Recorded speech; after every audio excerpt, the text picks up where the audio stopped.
여러분 안녕하십니까? 2019년 5월 15일 수요일 신문사설 비평 시작하겠습니다. 먼저 최저임금 관련된 사설입니다. 한국경신문은 부작용 끊이지 않는 최저임금 산업 범위 미봉책 바로잡아야 한다는 제목의 사설에서 연봉 7천만 원을 받는 직원조차 최저임금 기준에 미달하고 기본급은 적고 상여금과 각종 수당이 많은 임금 구조 탓이다. 최저임금 산입 범위가 지나치게 좁기 때문에 벌어진 일이다 이렇게 주장하고 있습니다. 기본급을 적게 주면서 각종 수당으로 임금을 보존해온 임금 체계 때문이죠. 이것은 임금 단가를 낮게 한 뒤에 장시간 노동을 강요하는 그런 저임금 체제의 결과입니다. 최저임금 인상 때문이 아니죠. 이것은 자본의 이윤극대화 논리의 산물입니다. 결국 장시간 노동이 유지되는 것이죠. 이것은 고용 확대를 결과적으로 방해하는 것으로 이어지고 있다. 미중 무역 전쟁 관련해서 매일경제신문은 글로벌 경제 벼랑으로 내모는 미중 무역 보복전이라는 제목의 사설에서 수출 시장에서 중국 비중은 우리나라가 27%입니다. 반도체를 비롯한 중간재 수출과 중국 시장에 대한 의존도를 낮춰야 한다 그렇게 주장하고 있습니다. 자연적으로 미국과 무역 관계, 중국과의 무역 관계 이 부분들이 동남아로 우리가 수출을 다변화하는 방향으로 가고 현재 수출 1위 지역이 이제 동남아 지역은 됐습니다.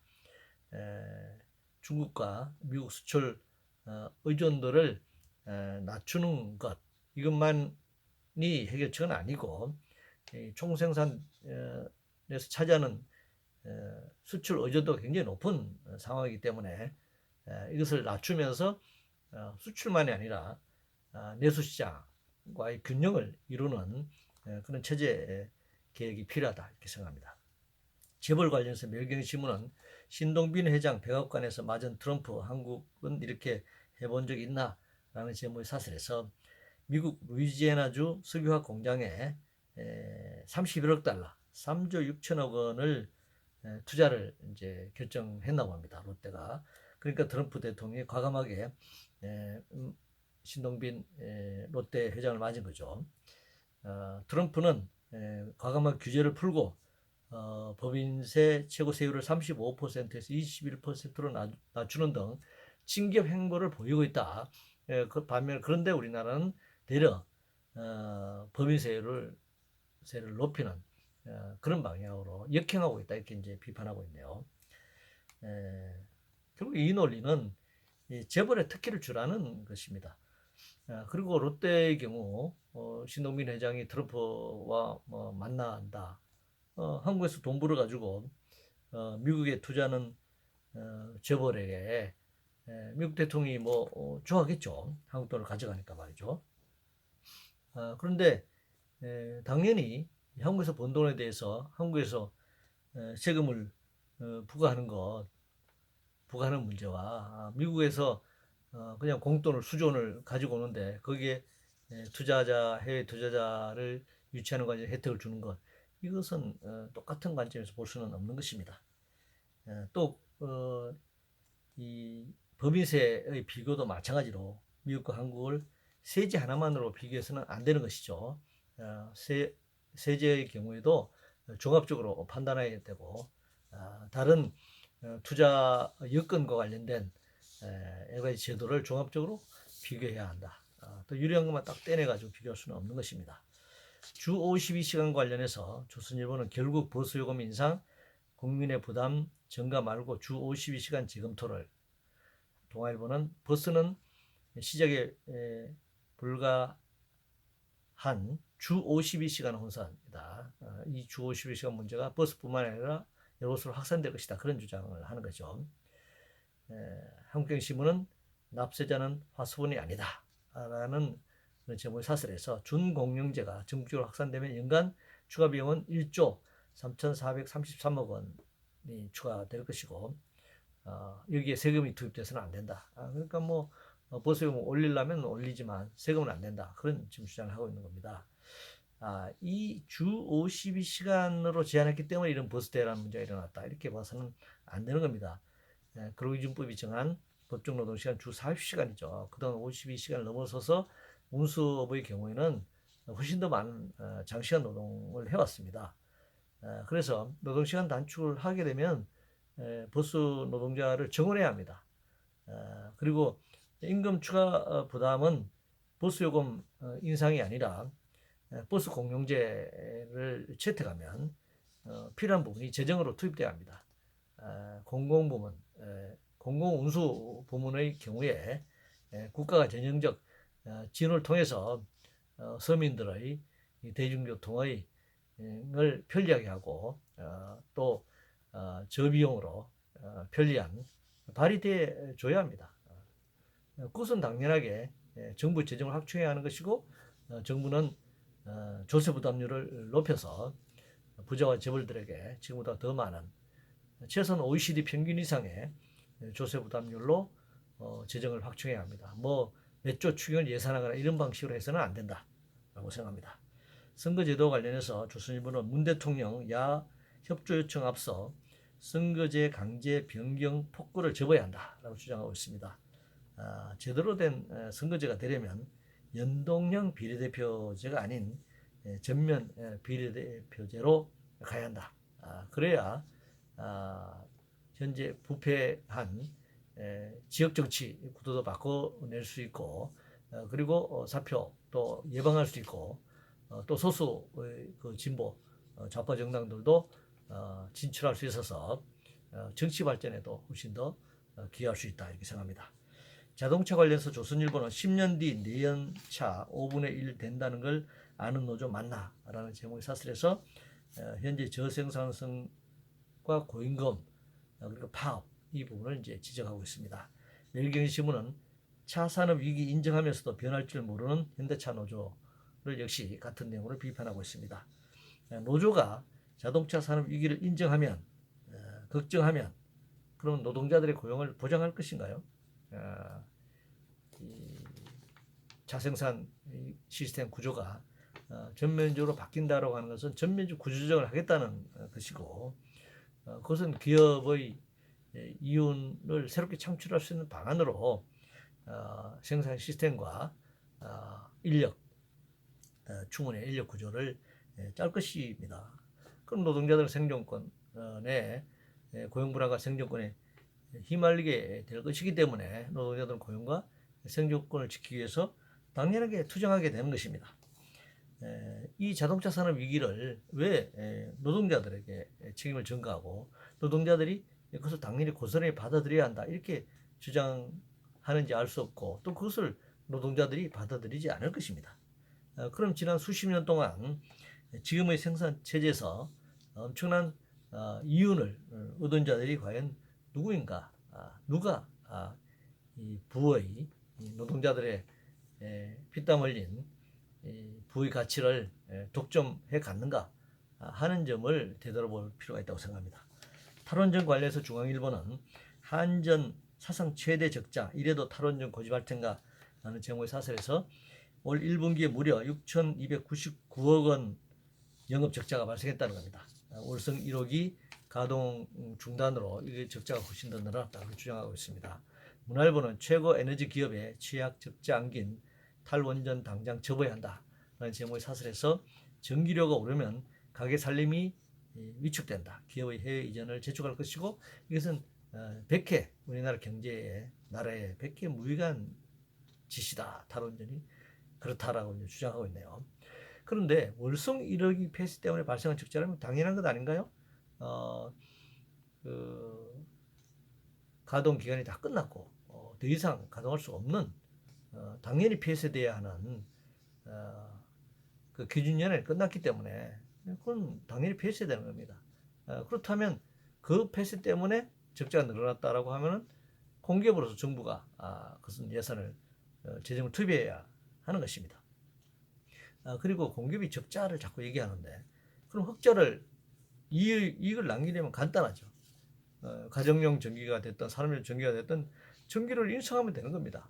과연 그러면 그것이 공기업의 역할이냐 이렇게 묻지 않을 수 없습니다. 그렇게 되면 그건 공기업이 아닌 것이죠. 공공적 성격은 사라지게 된 것입니다. 경제 관련해서 중앙일보는 바깥은 무역 전쟁 중인데 대통령 우리 경제 성공 중이다. 이런 이제 제목으로 대외 악재 덮치는데 소득주도 성장을 고집하고 있고 기업 투자와 고용 늘릴 쇄신책이 필요하다. 이렇게 주장하고 있습니다. 수출 등 대외 여건이 악화되고 있는데 투자를 늘려라라고 하는 것이 주장하고 있는데 이 투자를 늘린다는 것이 과연 가능한 일인가? 투자를 늘린다는 투자를 늘려 생산을 해야 되는데 생산은 두 가지로 이제 이어지는데 대외 수출과 내수 시장인데 말이죠.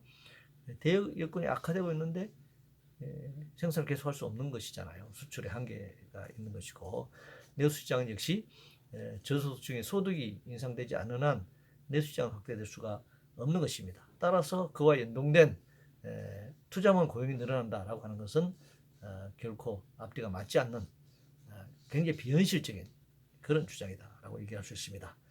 통상무역과 관련해서 한국경제신문은 불확실성이 일상화되어가는 대외 환경, 통상조직 재정비 서둘러야 한다. 통상조직을 바꿔야 한다. 그런 얘기인데요.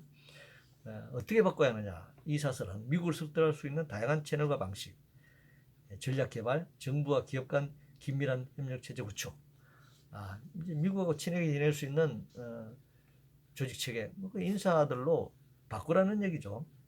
결국 통상정책이라보다는 한미동맹, 군사동맹만이 아니라 경제동맹, 그러니까 아주 친미 어떤 주의 세력들을 협상 파트너로 다 교체하라는 얘기고, 그리고 친기업 정책을 펼쳐야 한다. 그런 주장을 지금 하고 있는 것입니다. 스마트폰 중독과 관련해서 동아일보는 청소년 6명 중 1명 스마트폰 중독 더 이상 방치 말아야 한다.